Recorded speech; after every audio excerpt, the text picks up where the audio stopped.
When life puts us at a crossroads, it is in the darkest hours that we discover what we are really made of. For Antonio Silva, the phone call from the hospital represented much more than an emergency. It was the moment of truth. Welcome back to the story inspired by the hymn Rude Cruise, where we follow the journey of a man who, after losing everything he valued, begins to understand the true meaning of sacrifice and love. We left Antonio running desperately to the hospital after receiving the news that Helena and Miguel had been in an accident. The man who once only cared about professional success now faced his greatest fear, definitively losing the chance to win back his family and live the love he had neglected for so long. What happened to Helena and Miguel? Could it be that Anthony arrived too late for his redemption? And how will the lesson of the rough cross transform your life from now on? Let's find out together in this exciting conclusion to our story. The Albert Einstein Hospital, with its imposing facade and silent corridors, had once been a familiar place for Antonio.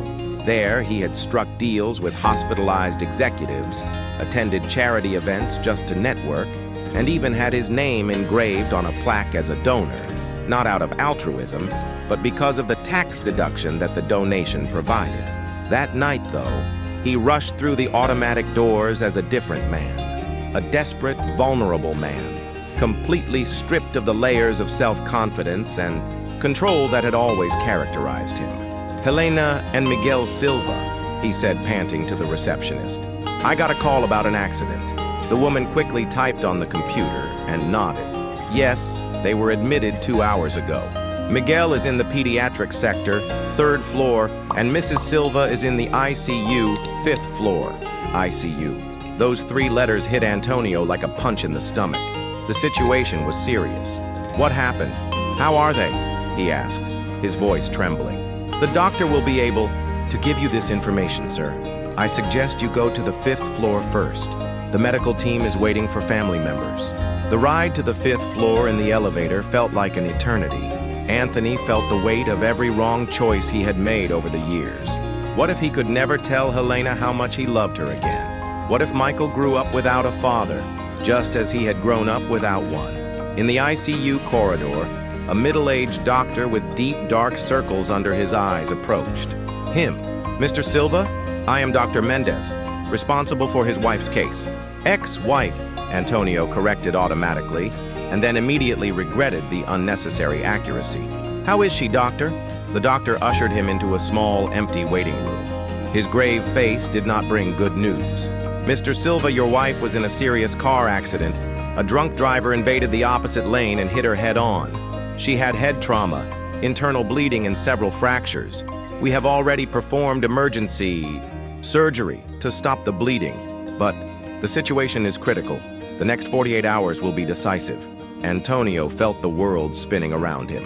"And Miguel, my son?" The boy was luckier. He was in the back seat, protected by the seat belt and the side airbag. He suffered a fracture in his arm and some cuts, but nothing that threatens his life. He's scared, obviously, asking for his mother. A mixture of relief and anguish took over Antonio. Her son was fine, but Helena was fighting for her life. "Can I see you?" he asked, his voice breaking. The doctor nodded. "For only 5 minutes. She is sedated and intubated, connected to several machines. Prepare for what you're going to see." Nothing could have prepared Antonio for Helena's vision in that ICU bed. His face, always so expressive and full of life, was swollen and covered with bruises. Tubes came out of his mouth and nostrils. Machines around it emitted constant beeps, monitoring every heartbeat, every assisted breath. He approached hesitantly and carefully touched her hand, one of the few parts of her body that was not covered by bandages or connected to some device. It was cold, unresponsive, so different from the warm hand he remembered. "Helena," he whispered, leaning over her. "I don't know if you can hear me, but I'm here, and I'm not going to leave your side. I'm going to stay here until you get better, until we can talk, until I can tell you in person how sorry I am, how important you and Miguel are to me." Tears ran freely down his face, falling on the white sheets of the hospital. "Please fight. Miguel needs you, and I need it too, more than I ever realized." The 5 minutes passed quickly, and a nurse gently led him outside. "You can wait in the next room, and you might want to see your child now. He is scared and asking for his parents." Anthony nodded, wiping away his tears. He needed to be strong for Miguel. His son, who had barely seen him in recent years, now needed him more than ever. In the pediatric sector, she found Miguel sitting on the bed, with his right arm in a cast and some bandages on his face. Her eyes, so similar to Helena's, were red with tears. When he saw his father entering the room, the boy was visibly surprised. "Dad, what are you doing here?" The innocent question was like a dagger in Antonio's heart. His own son was surprised to see him in a time of need. What kind of father had he been? "I came as soon as I heard about the accident, son," he said, approaching hesitantly. "How are you feeling?" Miguel shrugged, a gesture that mixed physical and emotional pain. "My arm hurts a little, but I'm more worried about Mom. Nobody wants to tell me how she's doing." Anthony sat on the edge of the bed, uncertain about how to proceed. Should it be completely honest? Protect the boy from the gravity of the situation? What would Helena do? "Your mother is... You are receiving the best care, Miguel. She was badly injured in the accident, and the doctors are doing everything they can to help her get better." "Is she going to die?" The direct question, asked with teary eyes, caught Antonio off guard. "No, son. Your mother is strong, very strong. She's fighting, and we're going to stay here, cheering her on and sending all our positive energy." Miguel looked at his father for a long moment, as if assessing the sincerity of his words. Then, to Antonio's surprise, he extended his healthy arm towards him. "Do you promise to stay here? Won't you leave? To work as you always do?" Anthony swallowed, feeling the weight of those words. "I promise, Miguel. I'm not going anywhere. I will stay here with you and your mother for as long as it takes." The boy then did something that Antonio did not expect. He leaned forward and hugged him tightly, starting to cry against his chest. "I'm scared, Dad. Very afraid." Wrapping his arms around his son, Anthony felt something break inside him, the last barriers he had erected around his heart. There, consoling his frightened son, he finally understood what his mother had tried to teach him all his life. The true purpose of existence was not in professional achievements or material possessions, but in the bonds of love we build, in the ability to be there when we are needed, in the sacrifice we make for those we love. "I'm scared too, son," she admitted, stroking Miguel's hair. "But let's face this together, I promise." The days that followed established a new routine for Antonio and Miguel. During the day, they stayed together in the boy's room, who was discharged but preferred to remain in the hospital to be close to his mother. At night, when Miguel fell asleep, Antonio spent hours in the ICU, sitting next to Helena, talking to her even though he didn't know if he could hear him. He told of his regret, of the changes he was determined to make, of his plans for the future, a future that, he pleaded, would include her. It talked about Miguel, about how the boy was being brave, about how the two were reconnecting through that painful situation. On the third day, while Miguel slept, Anthony took out of his pocket the small wooden cross that had belonged to his mother. He placed it on the bedside table next to Helena's bedside. "My mother said that this cross represented the greatest act of love the world has ever seen," he said in a low voice. "A love willing to sacrifice everything. I never really understood that, Helena. I spent my whole life thinking that to love was to possess, to conquer, to control. Now I see that to love is to serve. It is to be present. It is to put the other above oneself." He gently touched Helena's inert hand. "If you come back to me, no, that's not it. When you get better, no matter what happens between us, I promise I'll be that kind of man. The man who understands the true meaning of love and sacrifice." It was at that moment that Antonio felt a slight movement in Helena's fingers, so subtle that I could have imagined it. But then, it happened again. A small squeeze, weak but unmistakable. "Nurse!" she called, her heart racing. "She moved! Helena shook my hand!" Medical staff quickly entered the room, checking vital signs and performing response tests. Dr. Mendez, who had just arrived for his shift, examined Helena carefully. "It's a good sign, Mr. Silva. Your wife is beginning to respond to external stimuli. This may indicate that it is coming out of critical condition, although we still have a long way to go. But she's going to wake up, isn't she? Will he recover? Asked Antonio anxiously.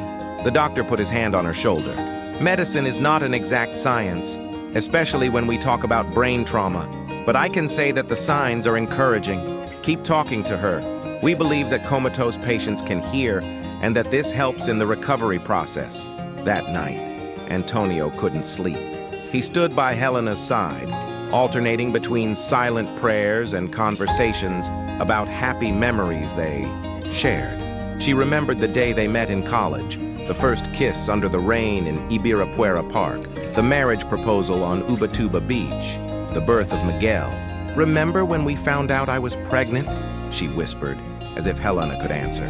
"You were so scared. He said he didn't know if he would be a good father because he never had an example.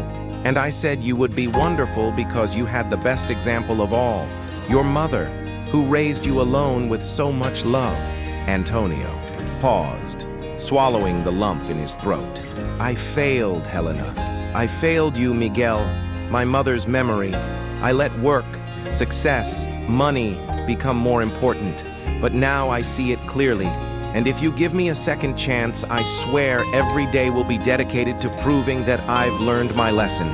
The next morning, while having a quick coffee at the hospital cafeteria, Antonio received a call from his old boss. "Silva, we need to talk about your dismissal. I think you acted impulsively. The board is willing to reconsider, keep your position, and even offer you a promotion if you come back. Think about it, man. You've built a brilliant career. Are you going to throw it all away for a moment of crisis?" Antonio looked out the window of the cafeteria, watching the sun rise over the city. Just a week ago, an offer like this would have been irresistible. Now it seemed completely irrelevant. "Thank you, but my decision is made. I have other priorities now." What priorities could be more important than your career, Silva? You have always been an ambitious man. Antonio smiled slightly. Family, love, the things that really matter at the end of the day. The things that can't be bought or conquered, only lived and shared. He hung up the phone feeling a peace he hadn't experienced in years. His decision was made, and for the first time, he was absolutely sure that he was on the right track. When she returned to Miguel's room, she found her son awake, looking thoughtfully at a drawing he had made. "Good morning, champion. What are you drawing?" Miguel showed the roll. It was a simple but moving drawing. 3 stick figures, a man, a woman, and a child, holding hands with a large yellow sun shining above them. "It's us, you, me, and Mom, when she gets well." Antonio felt his eyes water. "It's a beautiful drawing, son. Can I hang it in your mom's room? I'm sure she'll love to see it when she wakes up." Miguel nodded, handing the drawing to his father. "Do you really think she'll wake up soon?" "I believe so. Your mother is the strongest person I know, and now she has an even greater reason to fight, to come back to you." He hesitated for a moment before adding, "And maybe for us." The boy looked at his father with a wisdom beyond his years. "You've changed, Dad. It's different." "Different like?" "I don't know how to explain it properly. You look more present, as if I were really here, not just in body." Anthony sat next to his son, wrapping his arm around his shoulders. "You're right, Miguel. I changed.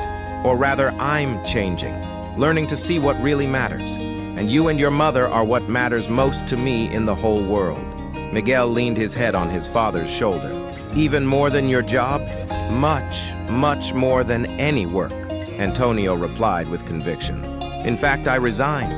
I want to find something that will allow me to spend more time with you. Maybe even work from home." The boy's eyes widened. "Really?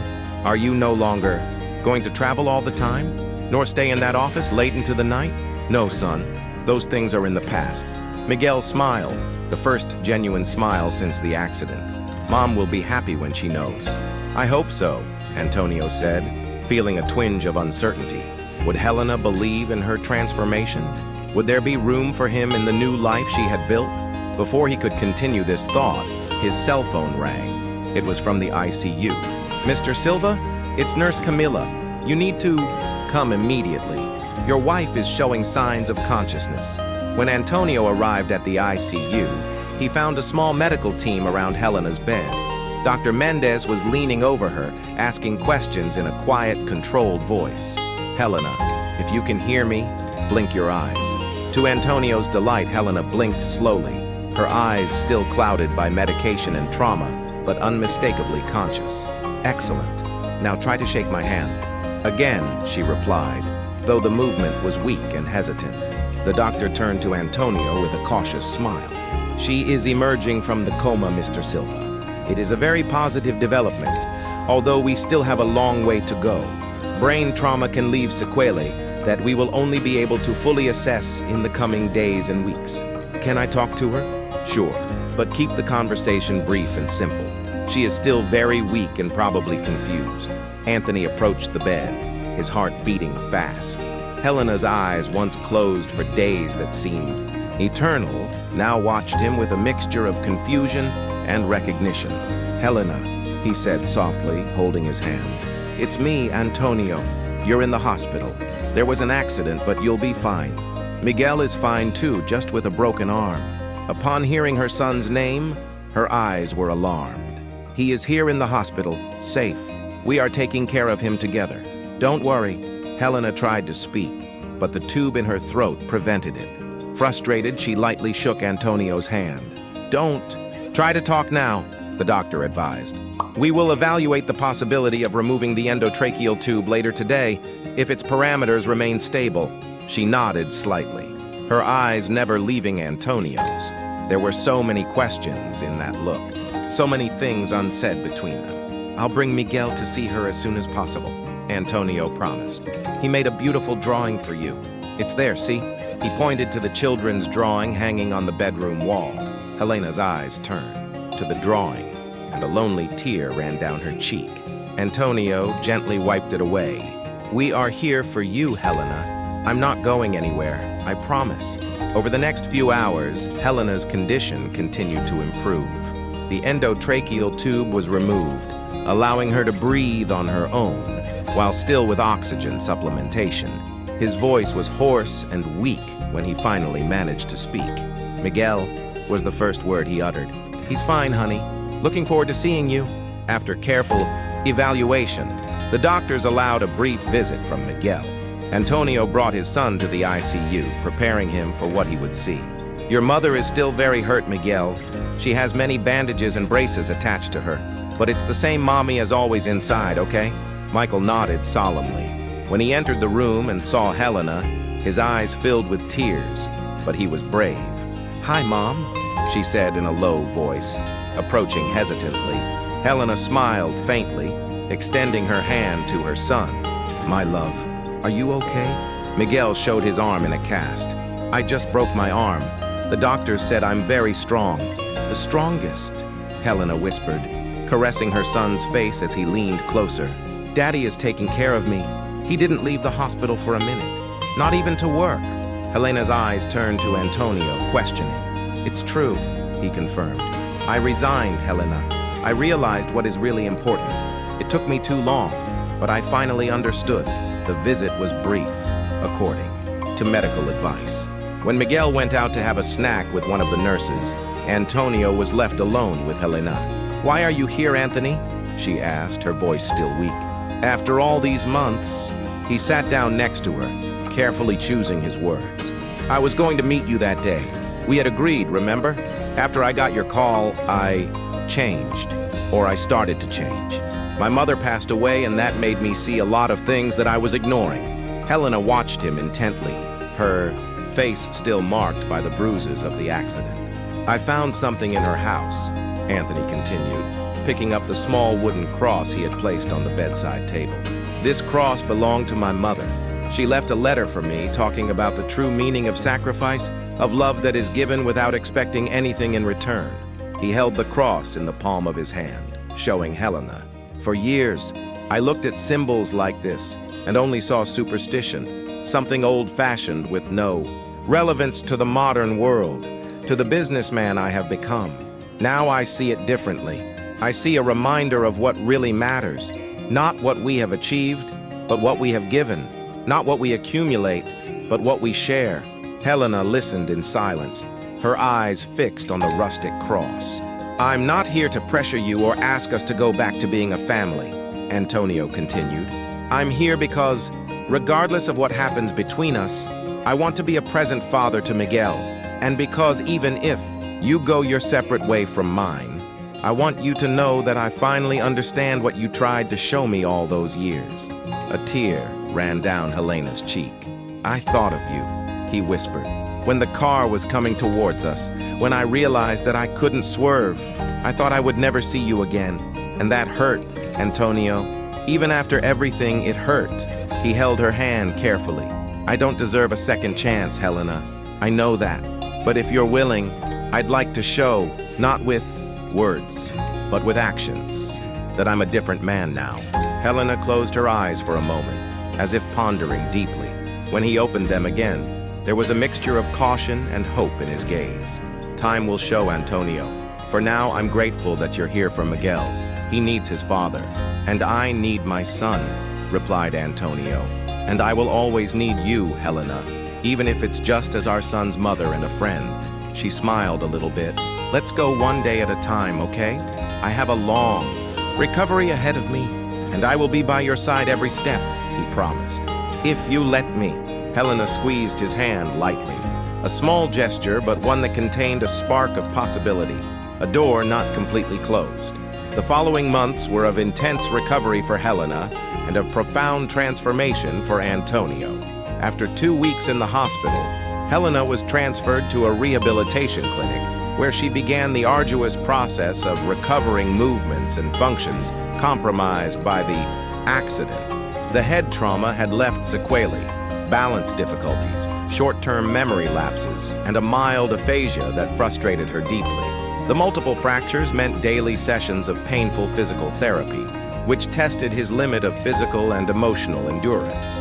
During all this time, Antonio remained by her side, not as an occasional visitor, but as a constant partner in her journey. He completely reorganized his life to be present. He rented a small apartment near the clinic, transferred Miguel to a nearby school, and began working remotely as an independent consultant, something that gave him the flexibility to juggle professional responsibilities with the needs of his family. "You don't have to do that," Helena said one day, after a particularly difficult physiotherapy session that had left her exhausted and discouraged. "I don't want to be a burden." Antonio, who was gently massaging his swollen feet, looked up.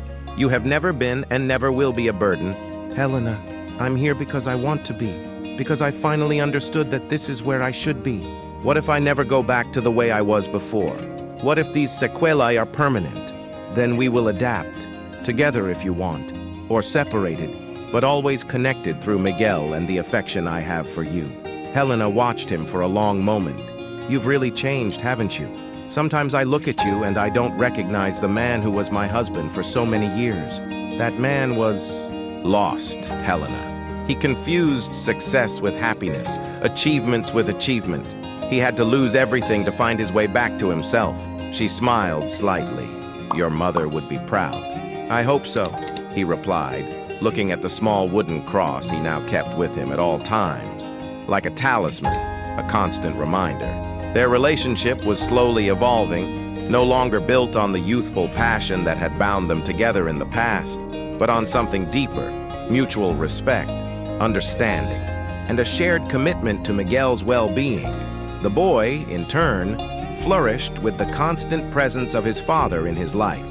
Afternoons were filled with homework done together, video games, long conversations about superheroes, and sometimes serious discussions about feelings and fears. "Dad, is Mommy going to be well?" asked Miguel one night, as Antonio put him to bed. "She's already much better than she was, don't you think? Remember how she was in the hospital? Now she can walk with her, talk, even help you with some lessons. But she still forgets things sometimes, and she cries when she thinks no one is watching." Antonio sat on the edge of the bed, surprised by his son's keen perception. "Your mother went through something very difficult, Miguel. Sometimes recovery is not only of the body, but also of the mind and heart. She will need time, patience, and a lot of love. Our love, yes, our love. Love heals. You know, it is the most powerful medicine that exists. Miguel smiled, his eyes already heavy with sleep. Like Grandma's cross? Antonio frowned, confused. What do you mean? That wooden cross you always carry. You said that she represents the greatest love in the world. A love that heals everything. Antonio felt a lump in his throat. He had explained to his son, in simple terms, the meaning of the cross to his grandmother. But he did not expect Michael to make this connection. Yes, son, just like Grandma's cross. 3 months after the start of rehabilitation, Helena received authorization to spend a weekend at home, a test to assess her readaptation to the home environment before her definitive discharge. Antonio meticulously prepared everything in the apartment he had rented. He installed grab bars in the bathroom, removed carpets that could cause falls, rearranged the furniture to facilitate the passage of the wheelchair that she still had to use occasionally. On Friday night, when he finally brought her home, Helena was visibly moved. "You've thought of everything," she said, as he guided her around the apartment, showing her the adaptations he'd made. "I tried, but let me know if you need anything else." In the room that would be hers, Helena found a surprise. A small improvised altar with Dona Conceção's wooden cross, some fresh flowers, and a photo of the three of them, her, Antonio, and Miguel, taken years ago when they were a happy family. "Why is this here?" he asked, gently touching the photo.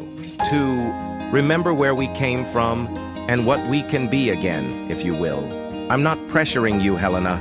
I just want you to know that this possibility exists, when and if you're ready." She didn't answer immediately, but that night, during the dinner that Antonio prepared with Miguel's enthusiastic help, Helena seemed more relaxed, more open. They laughed together, remembering old stories, made plans for the rest of the weekend, and for a few hours they looked like family again. When Miguel went to sleep, Antonio and Helena sat on the small balcony of the apartment, watching the lights of the city. "Thank you," she said finally, "for all this, for not giving up, even when I had given up. I am grateful for the opportunity to show that I can be different." Helena hesitated for a moment before continuing. "Antonio, I don't know what will happen to us. I don't know if we can rebuild what we had, or if we should build something completely new. But I know I want to try. For Miguel, for us, for this second chance that life has given us in such a painful way." He felt his heart race, but he remained calm. "Let's take it easy, one day at a time. No pressure, no expectations. Just two people trying to find their way back to each other, or maybe a new path together." Helena smiled, reaching out to him. Antonio held her gently, feeling in that simple touch the promise of a new beginning. A year after the accident, life had found a new rhythm. Helena was almost completely physically recovered, although she still faced occasional memory lapses and needed regular physiotherapy sessions. Antonio had established his consultancy, working mostly from home and carefully selecting clients to maintain a healthy work-life balance. They had decided, after much conversation and reflection, to try again. They didn't formally resume marriage, but they were building something new, a relationship based on different values, on a deeper understanding of what really mattered. On a Sunday afternoon, while Miguel was playing in the park near the apartment they now shared, Antonio and Helena sat on a bench under the shade of a leafy tree. "I have something for you," said Anthony, taking a small bundle from his pocket. Helena opened it carefully, revealing a delicate silver chain with a pendant, a miniature of Dona Conceção's wooden cross, reproduced in silver, but maintaining the rustic and simple appearance of the original. "It's beautiful," she whispered, touching the pendant reverently. "I had it made for you, so that you always remember the path we have traveled. From the lesson I learned too late, but that changed everything." Helena looked at him, her eyes shining with suppressed emotion. "What was the lesson, Antonio? Say it in your words." He took a deep breath, organizing his thoughts. That the true value of life is not in what we achieve or accumulate, but in what we give. That to love is not to possess, but to serve. That real success is not measured by securities or bank accounts, but by the difference we make in the lives of those we love. He looked at Miguel, who was running happily across the lawn, chasing a colorful kite. That being a father is not just providing financially, but being present, truly present, in moments big and small. And that sometimes we need to lose everything to find what really matters. Helena placed the chain around her neck, the small cross-shaped pendant resting on her heart. Your mother would be very proud of the man you have become. I hope so. It took me a long time to understand what she tried to teach me all my life. At that moment, Miguel came running up to them, panting and with his eyes shining with excitement. Father, Mother, come and see. I managed to make the kite fly super high. Antonio and Helena exchanged a complicit smile before getting up to accompany their son. Walking side by side with their fingers intertwined, they followed Miguel to the center of the lawn, where the colorful kite danced against the blue sky. "Look!" exclaimed the boy proudly as the kite rose higher and higher. Antonio knelt next to his son, helping him hold the line. "It's going very well, champion. Do you want me to teach you a trick?" While father and son manipulated the kite, making it perform pirouettes in the air, Helena watched them with a full heart. Unconsciously, his hand touched the small cross-shaped pendant he now carried. That simple symbol, so loaded with meaning, had transformed their lives in ways they could never have imagined. "What are you thinking about?" asked Antonio, noting her contemplative gaze when he returned to her, letting Miguel play alone for a moment. "On how unpredictable life is," Helena replied. "About how sometimes the greatest gifts come wrapped up in the most painful experiences." Anthony nodded, understanding perfectly. "Like a rough cross." "Exactly," she agreed, leaning in to kiss him softly. "Like a rough cross that has become the symbol of the greatest love." The small church was decorated with simplicity and elegance. White flowers, satin ribbons, and candles that created a warm and solemn atmosphere. In the front seats, family and close friends waited for the ceremony to begin. Anthony was standing at the altar, nervous but radiant, adjusting his tie for the 10th time. Beside him, Miguel, now 15, smiled confidently in the elegant suit that matched his father's. "Relax, Dad," the teenager whispered. "Everything will be fine." Anthony nodded, grateful for his son's reassuring presence. 5 years had passed since that Sunday in the park, and the journey had not always been easy. There were challenges, discussions, moments of doubt, but there was also growth, understanding, and a love that deepened with each obstacle overcome.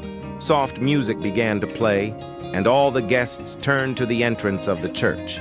Helena emerged, dazzling in a simple but elegant dress, carrying a bouquet of white lilies. Around his neck, the cross-shaped pendant shone softly. As she walked slowly down the central aisle, Antonio felt an overwhelming emotion. It wasn't a traditional wedding. They had been married before. It was a renewal of vows, a celebration of the new path they had built together, a public declaration of the commitment they had remade on a more solid basis. When Helena reached the altar and took her hands, Anthony saw in her eyes the reflection of the entire journey they had traveled. The pain, the separation, the near-fatal accident, the slow reconstruction, and finally, the rediscovery of a love deeper and truer than the one they had shared in their youth. "We are here today," the priest began, "not to unite these two people, for they are already united by the heart and the history they share. We are here to celebrate the renewal of a commitment, strengthened by trials and deepened by an understanding of the true meaning of love." Antonio and Helena had written their own vows. When it was his turn to speak, Anthony took a deep breath and looked directly into the eyes of the woman who had learned to love in a completely new way. "Helena, when we were married for the first time, I promised to be by your side in wealth and poverty, in health and in sickness, but I didn't really understand the meaning of those words until I almost lost you. Today, I renew those promises with a changed heart. I promise to cherish every moment together, to put our family above any personal ambition, and to live each day remembering the most important lesson I have learned, that true love is revealed in the daily sacrifice, in the small sacrifices, in the willingness to put the other first." He gently touched the cross-shaped pendant around her neck. This symbol reminds us daily that the most valuable things in life rarely come in beautiful or perfect packages. Like this rustic cross, our love was tested, marked by time and circumstance, but it emerged stronger and more meaningful. Helena, with tears in her eyes, took her turn. Antonio, our story did not follow the path we imagined when we were young. We know the separation, the pain, almost the definitive loss. But today I see that we needed this detour to find the true path to each other. I promise to continue this journey with you, day after day, building not a fairy tale, but a true love story, with its ups and downs, its joys and challenges. I promise never to forget that it was in the darkness that we found our brightest light, and that sometimes we need to lose our way to find out where we really want to go. After the exchange of rings, the same as in their original marriage, now engraved with a small cross on the inside, the priest declared them husband and wife again. The kiss that sealed the ceremony was gentle and deep, loaded with all the history they shared. At the ensuing reception, held in the garden of the small house they had bought together on the outskirts of town, friends and family celebrated not only the renewal of vows, but the extraordinary journey of transformation that Anthony and Helena had undergone. In a quiet moment, while the guests danced and talked animatedly, Antonio moved away briefly to a quieter corner of the garden. He took out of his pocket the original wooden cross that had belonged to his mother. Looking at that simple object, he felt a deep gratitude. "Thank you, Mom," she whispered to the starry sky above, "for never giving up on myself, for teaching me, even after I left, the most important lesson of all." Helena approached silently, putting her hand on his shoulder. "Talking to her?" Antonio nodded, pulling his wife into a hug. "Telling her I finally got it. Do you understand what? The true meaning of that rugged cross. That sometimes the most precious things in life come disguised as loss, pain, sacrifice. That true love is not a passive feeling, but an active choice we make every day." Helena smiled, resting her head on her shoulder as they watched Miguel dancing happily with his friends. "Do you know what else I learned?" continued Antonio. "That redemption is possible, that it is never too late to change, to start over, to build something better from the rubble of what we have lost. And that sometimes," added Helena, "we need to lose everything to find what really matters." Together, hand in hand, they returned to the feast, carrying with them the lesson of the rough cross, a seemingly simple symbol that had transformed their lives and revealed the true meaning of love, sacrifice, and redemption. The story of Antonio, Helena, and Miguel reminds us that often it is in the most painful experiences that we find the deepest lessons. Like the rugged cross of the hymn that inspired this narrative, the moments of trial in our lives may seem harsh and worthless at first glance, but they often carry the potential for our greatest transformation. The hymn, Rude Cruise, speaks of a seemingly simple and unbeautiful symbol that has become the greatest emblem of love and sacrifice the world has ever known. Similarly, our story followed a man who had to lose everything he valued to find out what really mattered. Each of us carries our own crosses, challenges, losses, moments of crisis that test our faith and our resilience. The question is not whether we will face difficulties, but how we choose to respond to them. We can become bitter and hardened, or we can allow these experiences to transform us, teach us, and lead us to a deeper understanding of true love. As Anthony discovered, real success is not measured by professional achievements or material possessions, but by the depth of the relationships we build, the positive impact we have on the lives of those we love, and the ability to sacrifice our own desires for the sake of others. May this story inspire you to look at the difficult times in your own life with a new perspective. Perhaps, like that rugged cross, they contain within them the potential for their greatest blessing.